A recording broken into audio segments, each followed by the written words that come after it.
All right, so listen, we're going to deep dive into a Magic the Gathering story.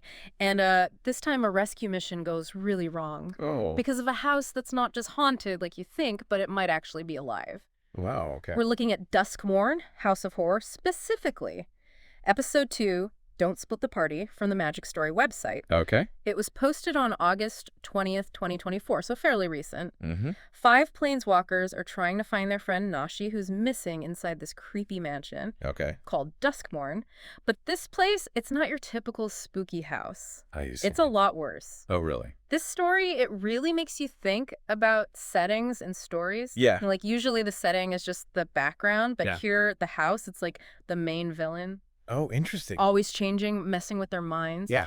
Duskmourn, it doesn't waste any time showing just how creepy it can be. Like what? Imagine doors just vanishing in front of you, rooms rearranging themselves like some kind of puzzle box. Oh, wow. Yeah, they go from this dusty old parlor to a pool filled with murky water and these strange fleshy lilies. Really? Then they find this indoor fun fair under a glass ceiling. That sounds wild. It's like the house is playing mind games with them right from the start. It's not just some haunted house then, right? No, not at all. What makes Duskmourn so fascinating is the architecture. It's all wrong. Yeah, how so? Well, Simone, who's pretty scientific, Yeah. even she points out that the angles, they seem to change depending on where you are. What? Like the house is breaking the laws of physics. Okay, now that's creepy. Right. Makes you wonder if this is random or is there something more going on? Oh, that's giving me goosebumps. Imagine trying to get out of a place where the rooms keep changing. Yeah, I know what you mean. And then as if things weren't bad enough, they hear a scream. Oh, no. So Tyvar, being the impulsive one, Yeah. he takes off toward the sound with Simone running after him. Oh, splitting up, never a good idea. I know, right?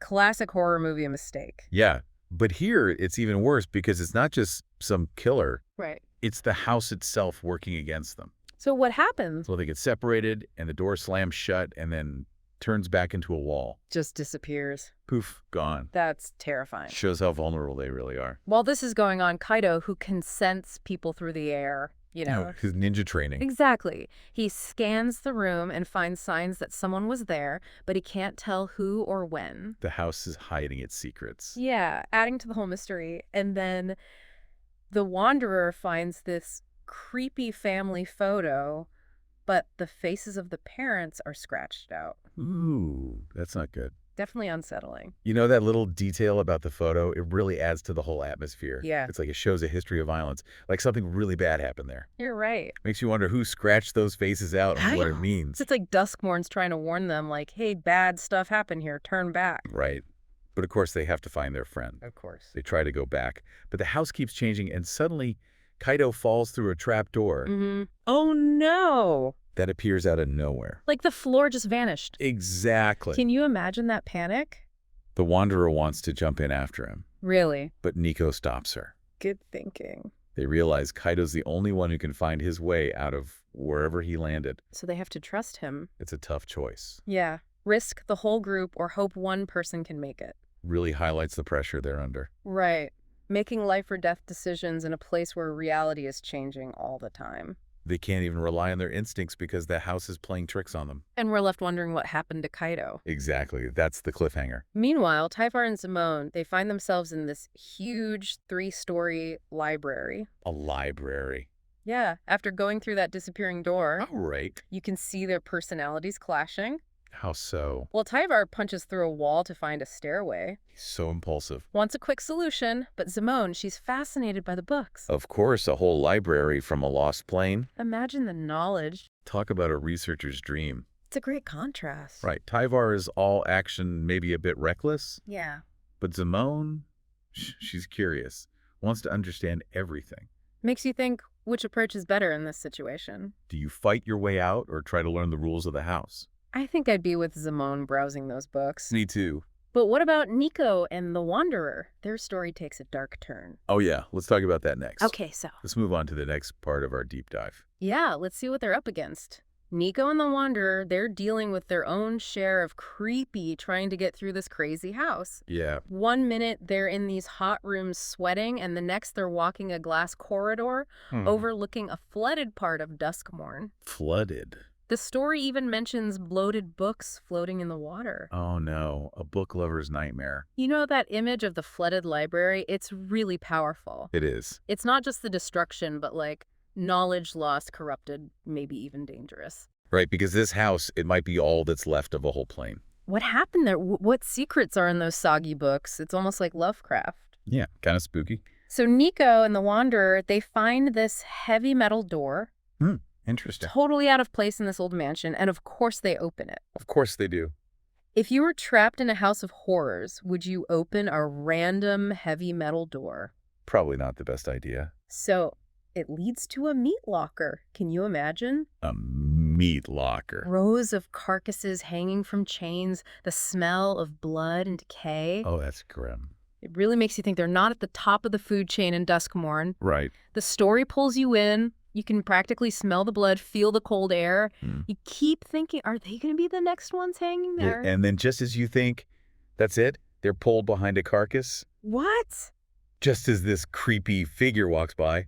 That was close. Talk about a near miss. And who saves them? None other than Winter, this mysterious guy who seems to know how to survive in Duskmourn. Like he's part of the house now. Yeah. Understands its dangers in a way the others don't. It's amazing he doesn't just survive, he thrives. Right. He even explains how he distracts this creature they saw, a resorkin, he called it, Okay. by using sounds echoing through water. Clever. A slingshot, a bit of thinking, and boom, creature's gone. He's playing a different game than everyone else. Right. Not escaping, but living with the house, even anticipating it. Yeah. But then he drops this line, the house is the world, and the world is the house. Oh, wow. And that once it has you, there's no escape. No escape. Right. What does that even mean to be trapped by a house? Like it's your whole world? It's like the house is alive with its own will, maybe even conscious. Right. It makes you think about identity, free will, even reality itself. Whoa. Okay. Is Duskmourn a reflection of the Planeswalkers, or are they becoming reflections of it? Okay, now that's deep. I need a minute to process all that. Take your time. But, hey, while they're dealing with all that, what about Tyvar and Zimone in that library? Oh, yeah, they're still stuck there. Remember Tyvar punched through the wall hoping for a way out? Yeah? What happened? Turns out he just ended up in another part of the library. So brute force doesn't work? Nope, the house doesn't follow the rules. Makes you think if there's even a way out. But part of me still envies Zimone. Really? Surrounded by all those old books. Maybe finding knowledge lost for centuries. It's that human curiosity. Even when your life's at risk, there's that desire to learn. It makes you think, what would you focus on if you were trapped in Duskmourn? Honestly, I'd be with Zimone lost in a book. Me too, probably. But wait, we still have Kaido's story to uncover. Oh, yeah. What happened after that fall? Let's find out. Okay, so we've got planeswalkers all over this house, each one facing their own problems. Kaido's down a trapdoor. Tyvar and Zimone are stuck in a library that's alive, and Nico and the Wanderer almost became Resorkin food. Right. It's a mess. Thanks to Winter, they're still alive, but it's not looking good. Duskmourn, it really uses isolation against them. Yeah, in what way? Well, not just separating them physically, but like playing on their fears, pushing them to make bad choices. Yeah, it's like the house is picking them off one by one. Yeah, like a predator playing with its food. I'm starting to think splitting up was worse than walking into that meat locker. You know, and Winter saying there's no escape, that the house becomes your world. That's scary. Yeah, what does that even mean? Like, no hope at all. It makes you wonder, is there any point fighting back, or are they going to be part of Duskmourn forever? Okay, that's a bit dark, don't you think? Maybe a little. But even with all this creepy stuff and fear, there's still hope, right? Maybe. What do you mean? Well, Zimone, she's surrounded by all this knowledge from a lost plane that has to be good for something. True knowledge can be powerful. Like a key to understanding, maybe even escaping this nightmare? But it can also be dangerous. How so? Well, think about it. Zimone's fascinated by these books, even while the house is trying to kill her. That shows how strong curiosity is. Exactly, even in a life-or-death situation. I wonder, could those books hold the secret to Duskmourn? It's possible. Maybe even a way to break free. Maybe knowledge is their weapon. What do you think? It could be right. Knowledge is power. And in Duskmourn, where the rules are always changing, understanding those rules might be the only way to survive. But at what cost, right? Exactly. Is there a point where wanting to know too much becomes a bad thing? Good point. It's like Simone's desire to learn could save her or destroy her, It makes you think, how far would you go to solve a mystery? especially one as dangerous as this. That's what I love about this Do you story. do? It makes you ask questions that stick with you even after you're done reading. This whole deep dive has been crazy. Shifting walls, scary creatures, meat hooks, a mysterious guy who knows everything but can't escape. It's a wild ride. Duskmourn, House of Horror, definitely gets under your skin. It makes you think about the places we live in, the spaces we think are safe. What if they had a mind of their own? You're right. What if they were more than just walls and a roof? This story tells us to be careful to respect the unknown. I'll never look at a creepy old house the same way again. Me either. That's what a good story does, right? Yeah. Changes how you see things, makes you question what you thought you knew, and leaves you feeling amazed, even if it's a little scary. So next time you're in a normal place, remember Duskmourn and be careful. You never know what might be hiding right under your nose. Well, thanks for joining us for this deep dive into Duskmourn. We hope you learned something and that it makes you want to explore the mysteries of the multiverse. Until next time.